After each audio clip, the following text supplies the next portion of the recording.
Welcome to the Options Income Blueprint Weekly Income Report. This is Michael Schulman on November 28th, 2022. Hope you had a good Thanksgiving. We did not trade a lot last week. And so today I want to focus on a story stock. It'll give you some insight, whether you've been with me for a while or just a week, on how things are done and how a longer term focus pays off in longer term gains that beat the market, but also generate weekly cash. The story I want to tell is the story of Square. We began trading the stock in 2018, and a couple of months afterwards, I was in Skara, which is, believe it or not, north of Scotland, in the Orkney Islands, a Neolithic settlement, an active dig, and there was a little trailer that was a gift shop. And I'm not the typical tourist. I've had the good fortune to travel a lot, but I had to get a hat. So I walk in, and we are seriously in the middle of nowhere, abutting the ocean. And I take a look, and I get my hat, and I give a credit card, and I'm, immediately curious. They have internet here? Well, they must for research, but it was Square, little white square.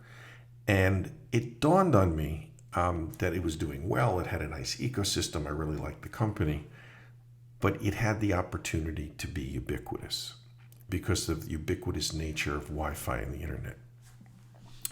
And from that day on, and if you include the trades before, we traded Square 40 times in a row. There was a 41st trade that we closed with a loss. The 40 were all profitable.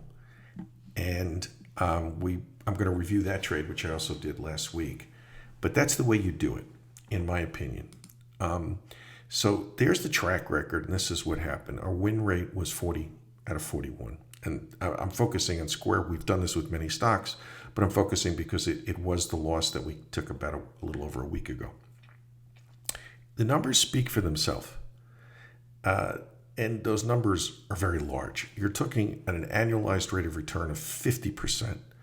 We target half of that here. And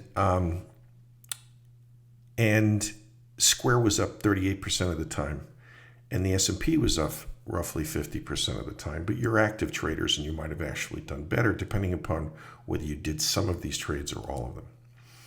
But why Square? And this is where we start. We're different. We don't start with charts. We don't start with chains. We don't start with Greeks. Those fancy words you use at a cocktail party about the metric you're using to find a trade. We start with a trend in the real world. And there's more and more gig workers, small businesses, and individuals using digital payments. We all know this. And by the way, Warren Buffett's taken a big interest in the sector. I don't mean to imply he took an interest in Square. It's now called Block, excuse me. I keep on calling it Square. It's old reflex. I wanted to call it Square when we're going over history. I'll be calling it Block going forward. The symbol is still SQ. And the company itself is a pure play in distributed payment processing, like PayPal. It has a superior business model, in my opinion, but others also, on superior technology to PayPal, to many competitors trying to get into the space. It has a complete ecosystem. And it also has Cash App, which is almost equal, if not equal in volume, to Venmo.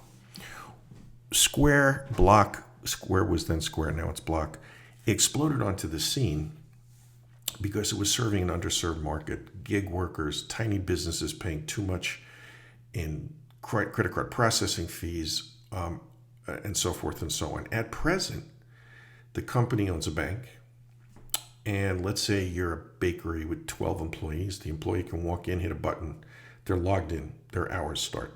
Square, Block, excuse me. I'm sort of doing this on purpose, but many of you send me emails, most of you send me emails asking about Square, and no one seems to use the new name. And you're that bakery, and you do $1,000 in business that day, but you're not going to get your money from the credit card company until Thursday or Friday. And you have a big payment to your flour vendor on Wednesday. You can borrow money from Block. They'll loan you that money based on the receivables you have coming in. It's a very complete offering. And once in, like the Apple ecosystem, people stay. The stock itself is very richly valued, and some would say on traditional metrics and valuations it's overvalued, but it's valued on growth and also growth in specific services such as Cash App. It's very, very volatile. It also trades on headlines and will trade with the financial sector, and that contributes, in addition to company-specific news, to the movement of the stock that can be very sharp up and down. FYI, the stock got a big boost and went onto the radar of a whole bunch of analysts that hadn't been following it, when a lot of people who didn't have traditional bank accounts, a lot of little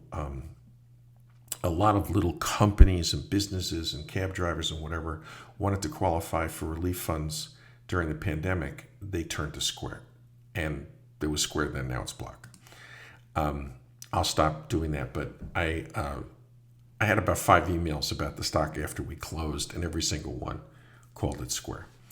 So this is the 5-year chart, and you can see how nerve-wracking this could be. And we're pretty much where we are, but we're up 50%.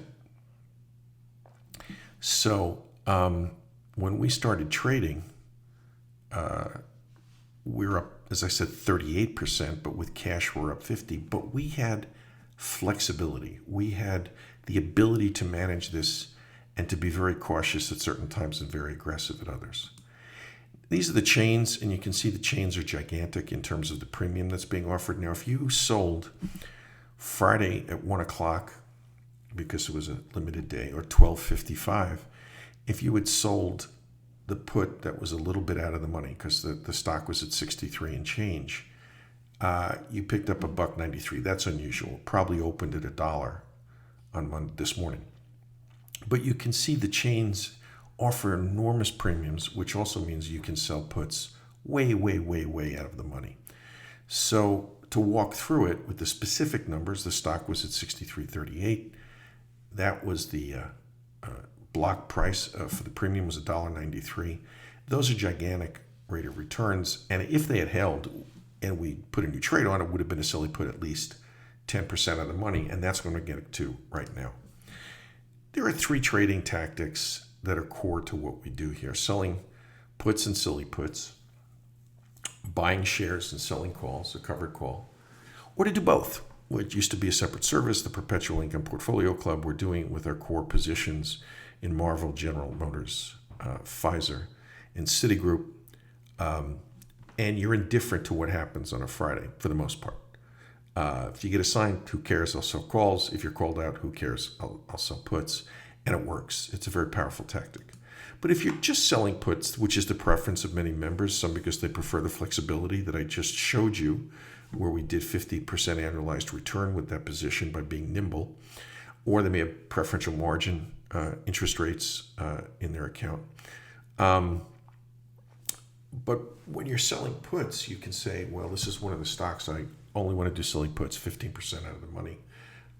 You could do Square. You want to be aggressive and sell something close to the money, you could get triple that return. So when you're selling puts on a company like Square that you are committed to long-term, remember, we are committed to it long-term, you get a choice, and the choice can vary week by week, puts, calls, or how far out of the money puts.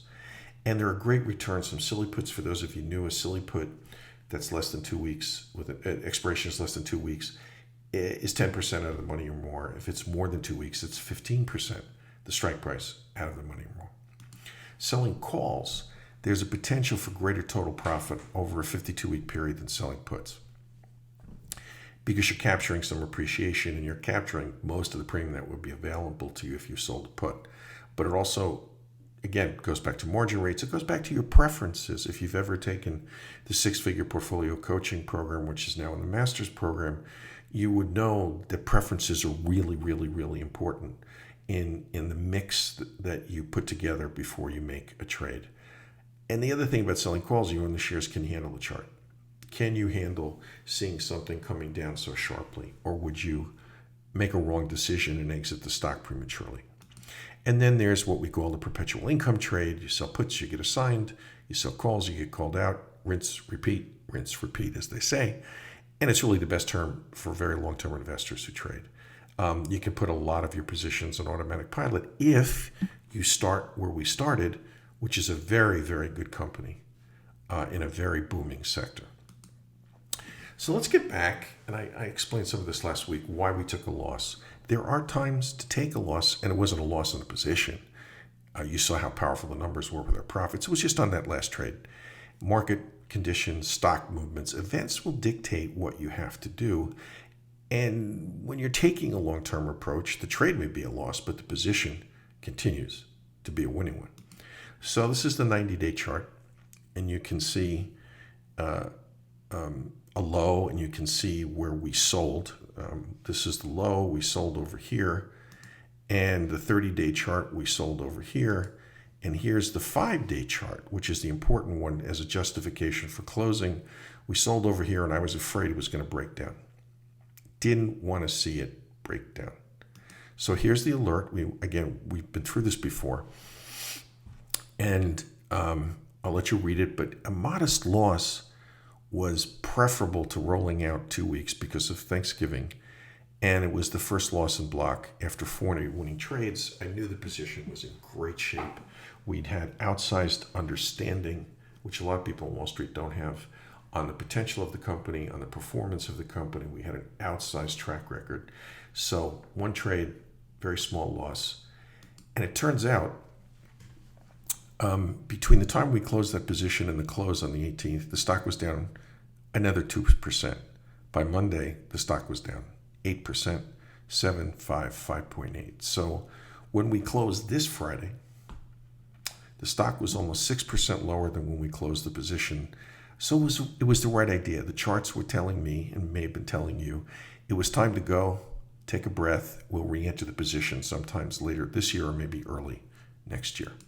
So any long-term position, specifically Square in this case, you're focusing on weekly cash, and it enables you to manage everything through volatility. You're focusing on weekly cash. It's not a conflict with saying I want to be in the stock for 5 years. No, not at all. You can see the results, 50% annual, annualized return, 40 out of 41 winning trades. But in a certain sense, you're a long-term investor in the position. And clearly, this produced better results than buy and hold, which is normally the case. Either if you're selling puts or you're buying shares and selling calls, we almost always, over a multi-year period, you would see the stocks in my bullpen and that we trade will outperform using these tactics. This is Michael Schulman. Thanks for listening.